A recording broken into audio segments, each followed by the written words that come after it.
গণতান্ত্রিক একটা রাষ্ট্রের অস্তিত্বের উপরে হামলা। ওসমান হাদিকে যেভাবে গুলি করা হলো, তারপর শেষ পর্যন্ত ওসমান হাদির শাহাদাত বরণ, এই পুরো জিনিসটা সারা দেশের মানুষকে আলোকিত করেছে। তারা একই ধরে শোকাভিভূত, আরেকদিকে তারা ক্ষুব্ধ। এই শোক ক্ষোভ যখন চলছে, তখন একটা গোষ্ঠী পরিষ্কারভাবে তারা তাদের রাজনৈতিক উদ্দেশ্য চরিতার্থ করছে। আমরা দুটো ঘটনা দেখতে পাচ্ছি। একটা হচ্ছে ওসমান হাদিকে গুলি করে জুলাই আন্দোলনের সক্রিয় সংগঠকদেরকে ভয়ের মধ্যে রাখা, তাদেরকে হত্যার হুমকির মধ্যে রাখা, পুরো দেশকে আবারও পুরনো ভয়ের রাজত্বে নিয়ে যাওয়া, যেটা দিয়ে ফ্যাসিবাদ সক্রিয় ছিল। ঠিক একইভাবে আবার একটা গ্রুপ দেশের ভেতরেই একটা মহল তৈরি হয়েছে। রাজনৈতিক তাদের লক্ষ্য হচ্ছে যে তারা গণমাধ্যমে হামলা করবে, তারা সারা দেশে একটা নৈরাজ্য তৈরি করবে, যেভাবে আয়েশাকে পুড়িয়ে মারা হয়েছে, যেভাবে ময়মনসিংহের দীপু দাসকে পুড়িয়ে মারা হয়েছে। এই জায়গাগুলো থেকে পরিষ্কার বোঝা যাচ্ছে যে তারাও আরেকটা ভয়ের রাজত্ব তৈরি করতে চাচ্ছেন। এবং দিস টু এক্সট্রিমস কোইনসাইড।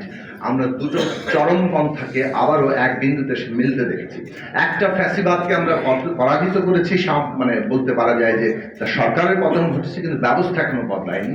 খুব দ্রুতই আরেকটা ফ্যাসিস্টবাদী শক্তি এমার্জ করতে চাইছে, এবং যে কোনো ফ্যাসিবাদের লক্ষণ হচ্ছে যে সে আগে প্রথমত এই যে মব ভায়োলেন্সের কথা বলছি, সে একটা গোষ্ঠী তৈরি করে, তার মূল ফেসটা সামনে আসে না, তার নিজের কতগুলো গোষ্ঠী তৈরি করে, মনে হয় যেন জনতা একটা জিনিসকে প্রতিষ্ঠা করতে চাইছে, এবং তারা জবরদস্তি তৈরি করে তাদের নিজেদের আইডিওলজি কিংবা তার লক্ষ্যকে প্রতিষ্ঠা করতে চায়, এবং তারপরে ধীরে ধীরে তার রাজনৈতিক শক্তিটা আবির্ভূত হয়।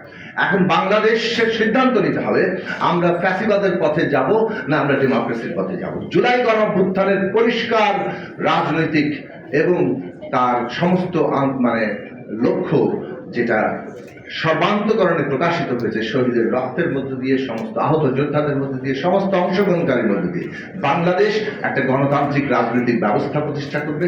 সেটাই নতুন গণতান্ত্রিক বন্দোবস্ত, সেটাই দেশের সর্বক্ষেত্রে প্রকাশিত হবে। কাজেই এই যে তৎপরতা, এই জুলাইয়ের নাম ব্যবহার করে কিংবা হাদির যে হত্যাকাণ্ডের বিরুদ্ধে মানুষের যে ক্ষোভ, তাকে ব্যবহার করে আজকে যে জায়গায় যাওয়া হচ্ছে, পরিষ্কারভাবে পুরো অভ্যুত্থানকে একটা ফ্যাসিস্ট আবার জ্ঞানাকোলের মধ্যে ঢুকিয়ে দেওয়ার চেষ্টা। এবং এগুলোর সর্বশেষ লক্ষ্যটা হচ্ছে বাংলাদেশে এই মুহূর্তে যেটা অভ্যুত্থানের লক্ষ্য তৈরি ছিল, বিচার, সংস্কার, নির্বাচন, যেটা আমাদের মূল লক্ষ্য, সেইটাকে ক্ষতিগ্রস্ত করে।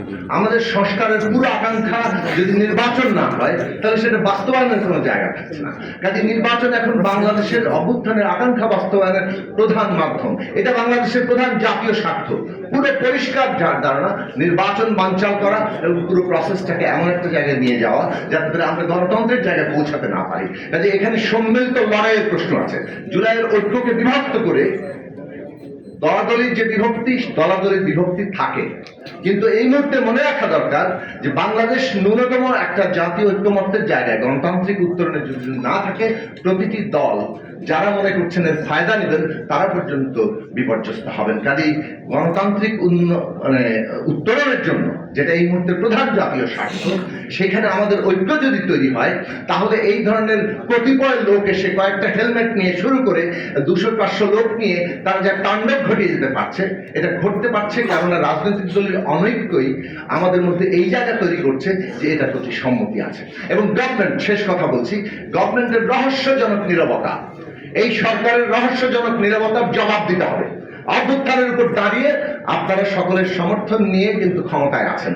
যদি ভাবেন যে এই পুরো সরকার ব্যবস্থা কোনো একটি পক্ষকে তার দ্বারা পরিচালিত হবেন, সেটা কিন্তু অভ্যুত্থানের সমস্ত শক্তির অনুমোদন হবে না, আপনারা আপনাদের বৈধতা হারাবেন। কাজে এই গভর্নমেন্টের এই রহস্যজনক নীরবতার জবাব আমাদের দিতে হবে, এবং আমরা পরিপূর্ণ অ্যাকশন চাই।